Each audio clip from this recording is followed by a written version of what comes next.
Wales Government, Sydney. Good morning. Well, my job is to give you a little bit of colour and light on the projects that we're actually working on and delivering in Sydney, and hopefully deliver you with a little bit of protein-rich content by way of explaining where they will have impacts or potential impacts on how our bus network operates.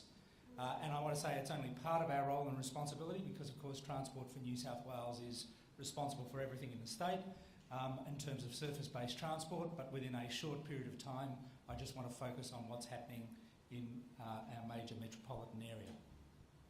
So, first thing is, before I get into infrastructure, that particular ad is part of a campaign that we've actually just reignited. We started it in mid last year in the build-up to the launch of, or the preparation works for the new CBD Light Rail. And the purpose of that ad was first to raise everyone's awareness, to prepare them for the fact that there's going to be disruption on the network, but then beyond that, to invite them to consider travel choices, our campaign called Travel Choices, which is about retime, remode, reroute or reconsider.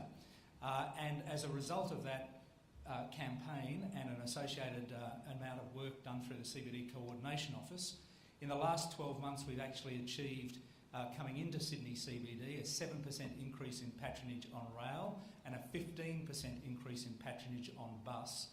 And interestingly, in the shoulder period, so we're actually now starting to see peak spreading.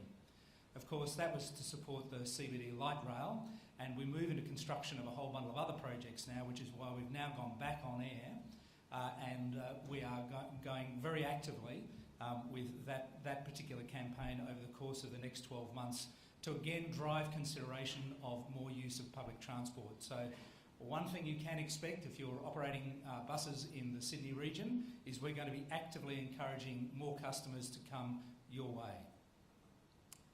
So, Sydney, what's going on? Well, there are growth projections of significant scale in terms of how the population grows over the course of the next period of time. Another 1 million people coming to Sydney in the next decade. Already the transport network is strained. It will not cope with that growth, and so New South Wales Government is making a record investment in a number of projects. $41.5 billion of investment already committed over the next 4 years, and we are, and that's overall in terms of infrastructure investment. But I think over the coming period, we've got about $40 billion to spend in transport alone in terms of new projects. So I can't cover everything. There are apparently across the state over 4,000 projects on the road network where there is an investment of over $10 million, and that goes all the way up to the duplication of the Pacific Highway. And we've also got what we call 28 high-risk, high-profile projects, which are the major infrastructure investment projects. I'll just cover a few of those, a handful of those today. Obviously, with a big task, we have an organisation, we refer to ourselves as the Transport Cluster. Transport for New South Wales is the Integrated Transport Authority, essentially responsible for everything to do with all surface-based transport movements. We also do regulate some of the intrastate air networks, and you'll see a little sense of our organisation there. I won't kind of delve into the details, just to say at Transport for New South Wales at the centre, we have a core team which is responsible for planning and project delivery and service delivery and customer service, my area. We work with a number of transport operators across both publicly owned companies, and we work very closely with the private sector as well. And you will see and notice that as we are delivering more projects and delivering more services, that we're progressively seeking to engage more deeply and more broadly with private sector. So, major projects, I said there were 28 of them. There are a number of infrastructure projects. We're also procuring new trains, new light rail, new ferries and new buses. So it's more trains, more buses, more infrastructure, more services is really what's happening in New South Wales.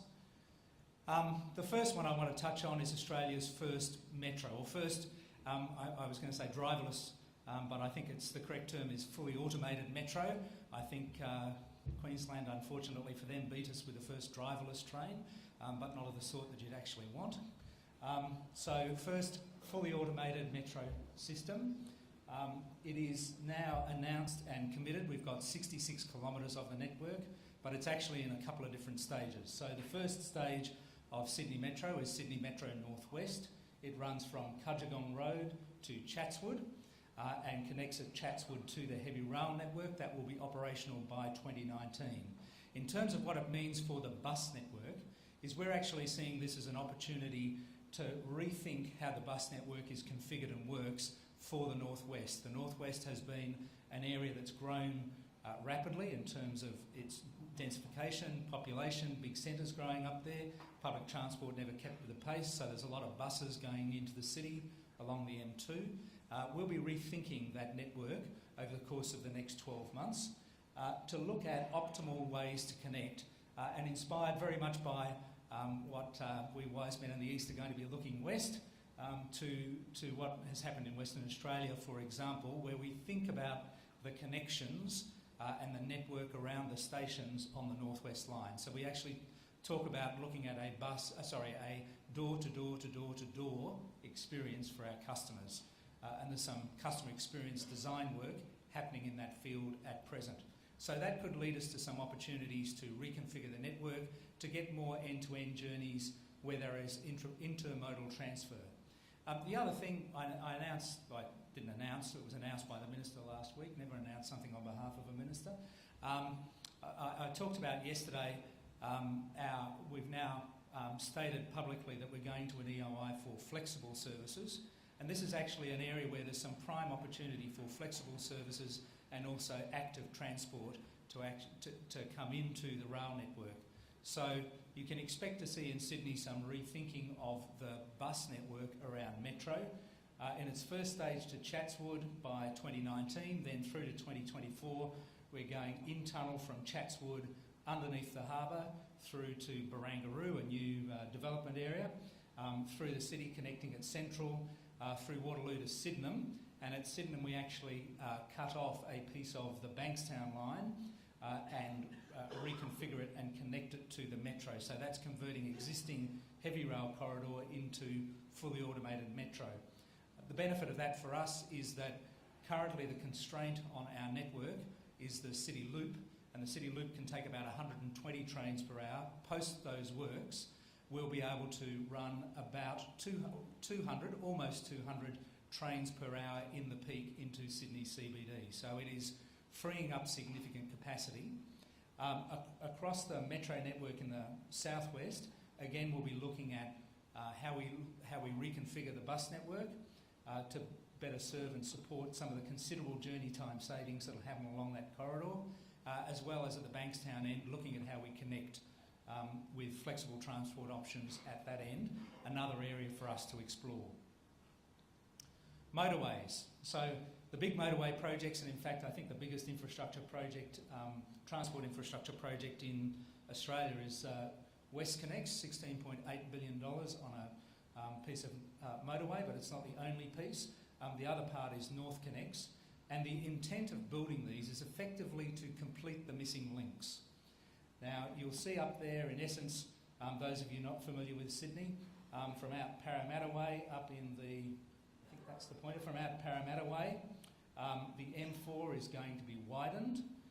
Likewise, the M5 is going to be duplicated, and then the two are going to be connected in tunnel to effectively make a ring road and complete the missing link. And then there'll be a spur connection off to Sydney Airport. So that particular project is on foot now. Construction is underway. The benefits of it are very much around journey time savings, but with a particular focus to the movement of goods and services, which is sometimes an overlooked function, but a very necessary function of a motorway network in terms of helping an economy to function efficiently. So there is a major investment going on there. The effect of that we anticipate. Parramatta Road, again, some of you, if you've ever travelled on Parramatta Road from where the M4 currently terminates, somewhere down here through to the CBD, will know that it's sometimes a bit of a challenging customer experience. What we expect is we'll actually remove about 25% of the traffic, but 50% of the vehicle kilometres off Parramatta Road. So dwell on that for a moment. That is taking a lot of the through traffic off Parramatta Road, and that's likely to be predominantly the heavy vehicles and the commercial vehicles. So that will free up the network for a couple of much needed improvements. One of them being giving the local communities road space back for short journeys. But more importantly, it actually does enable us to rethink how we improve the reliability and availability of services along the Parramatta Road and through that area. NorthConnex. NorthConnex is another completion of the roadway network. It connects the existing M2, which is coming out over the bridge down here and out to the Hills District, and it connects it with the main Pacific Motorway going north to Newcastle. So this takes traffic off Pennant Hills Road, which you can see in the grey line underneath there. Again, one of the most congested roads in Sydney. As an experience to go north from Sydney, it is one of the choke points again, filled with heavy vehicles. There are associated changes with the regulations to effectively push the heavy vehicles off Pennant Hills Road and onto the M2, which is again underground tunnel in construction at the moment as we speak. So those are our road network, our major road network pieces of work. The other thing I should say, just if I just skip back to again Pennant Hills Road, if I can do that. Again, same story. That will actually enable us to look at how we're able to improve public transport services through that corridor, and again the on-road bus services being the principal focus in that area. The CBD. So the CBD, we're currently constructing 12 kilometres round number of light rail. Construction started in November last year, will be completed by 2019. The changes to the bus network, we've already taken an amount of bus kilometres out of the central core of the CBD, so this area here, and despite predictions to the contrary of challenges, with the Travel Choices campaign and the replanning of the network, we've not only seen patronage grow, but we've actually sustained customer satisfaction through this period, and our latest customer satisfaction survey takes customer satisfaction higher than ever before as we measure it. So it's going well, but it's still early days. The big news will be actually at the other end of the line. It actually goes out past Moore Park, which is the entertainment precinct with ovals there, and then post there it goes off in two directions to universities and hospitals, University of New South Wales and out to Randwick, and to the south to Kingsford. That will drive us to reconfigure the bus network once it's complete. So we'll be looking for public transport interchange from bus to light rail, and that will again improve our ability to deliver more services more reliably and move more people from the southeast of the city into the CBD. We also announced Parramatta Light Rail. Parramatta Light Rail is coming along behind this project. We've already got $1 billion of funds committed to it. As the Minister rightly pointed out, we haven't finished our study. We haven't defined precisely what the route is, and therefore we don't have a final project cost. But we are going to be in construction before 2019. You'll see the current study area for the route. So effectively through Parramatta CBD, connecting the Westfield Health Precinct, and there's also Western Sydney Uni out that way, through Parramatta CBD, and then out here through Camellia, which is industrial area, which will be for renewal, and then eventually out through to Olympic Park is one of the corridors under consideration. The other corridor is the conversion of a spur line, the Carlingford line, which currently has very low patronage and one service every 30 minutes of the heavy rail network. We'll be looking to put 10-minute frequencies down that line once the light rail is complete. Again, in terms of the bus network, there'll be some rethinking then of how the bus network hubs into Parramatta as a consequence of that service coming into operation. Now, Darryl put in the program, sorry Darryl, I'm having a bad day. Michael put in the program the need to talk about Western Sydney Airport, so I'll just talk briefly about Western Sydney Airport and the planning that's going on around it. So the Greater Sydney Commission has been set up by the government to look at integrated land use planning and look long range at how Sydney will be developed and how land use will evolve around Sydney. This is from their study, which was released earlier this month, and in essence, as they see the future, there will be three cities in Sydney, three polycentric cities they call it. So the first one is Sydney City, the traditional CBD, which they are viewing in the next and coming decades will grow as a financial hub and a business centre. Greater Parramatta, which is going to become more of an administrative hub for health and learning. And then out at Badgerys Creek, Western Sydney Airport, and the cute name for that is the development of a new aerotropolis, although I think that's not now an official name for it. But the concept is we've got some smart people in from who've done this in other parts of the world who've effectively built new cities based around an airport. So that is kind of the longer range thinking, and the longer range thinking within that is that these should each be 30-minute cities, which is to say that for the people who live and work there to travel within those shaded zones, they should be able to move from centre to the boundary in 30 minutes. That's actually going to drive some medium-term planning for us as to how we configure our networks, because we will not be going hub and spoke from Sydney CBD, but we'll actually be looking to spread out and create much more of a network across the whole of the Greater Sydney metropolitan area.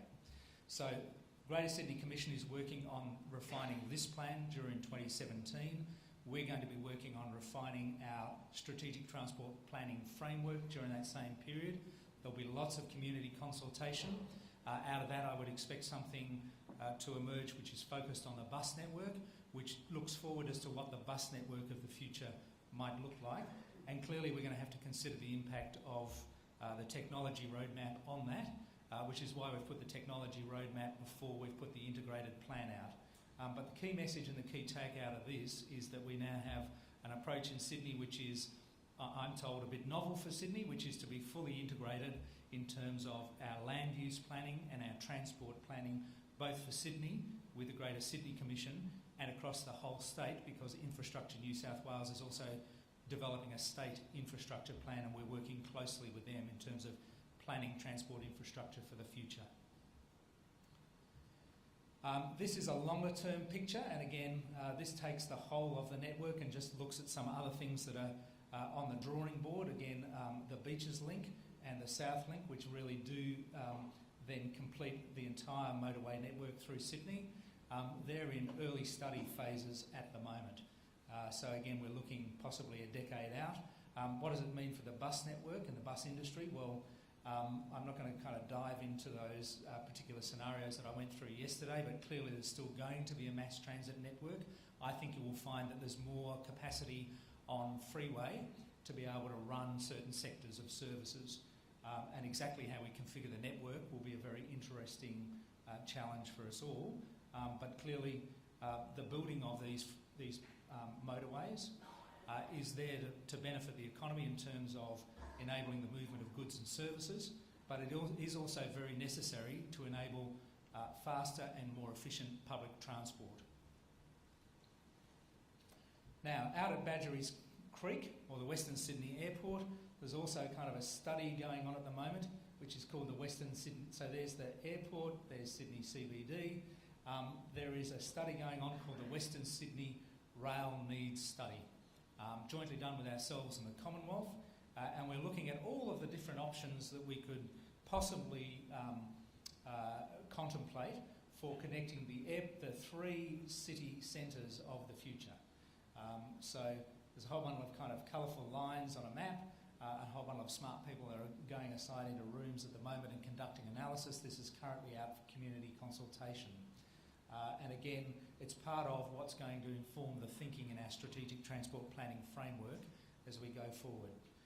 So I think what I hopefully have tried to give you a quick overview of is on the big picture. We've got some big infrastructure that's being built at the moment. We've also got some plans for the future which are in active development, integrated and building on what we're doing at the present time. And the thing that I didn't mention but is also true is there's a lot of investment in new fleet at the moment. So there's a new intercity fleet, a new suburban fleet, new ferries, the new light rail and metro rolling stock, and of course a continued investment in growth buses and new buses, and all that sums up to more services. And that's kind of really the big picture in Sydney. I do just want to end though on a couple of other things, because it would be a mistake to think that we're all just about the technology and all about the infrastructure. We've been on a journey for improving our customer experience and delivering better customer service for a number of years now. That's a role that I play in leadership across the organisation. The other thing that we're all pretty focused on and pretty passionate about is our customer safety. And community expectations are moving in customer safety. And there's a couple of things that we're actually working on at the moment and have been working on for some time that again will have some influence and some impact on your businesses and on your industry. So first of all, school bus safety.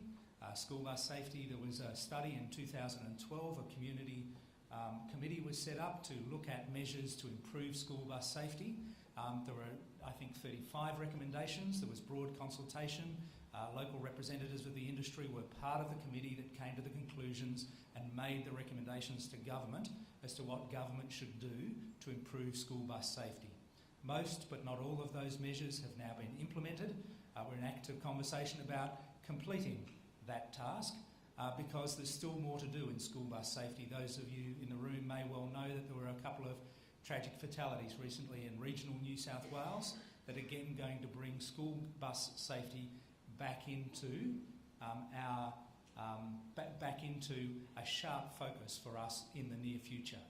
And that's going to be driven in part by analysis and evidence, but it's also going to be driven by what the community expects us to do and what we commit to do, and then we're going to go and do it. The other thing in bus safety, again a thing of community perception, but something that's very real, is bus fires. We had a number of bus fires and quite a high profile one recently on Sydney Harbour Bridge. That was, for me, an executive MBA in bus fire suppression systems.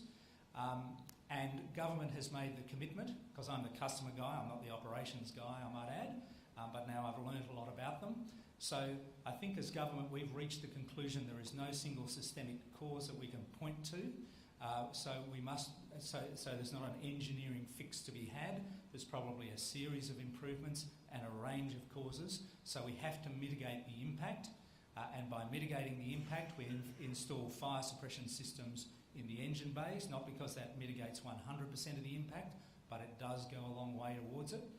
We're also installing sensors in the wheel arches to detect anything that's coming off the brakes. Again, we know that fires can start in a range of areas, but we're making some very real and practical commitments to improve the fire suppression or detection and detection capability so that we can reduce the risk, the residual risk, as low as reasonably practicable, in line with our community's expectations.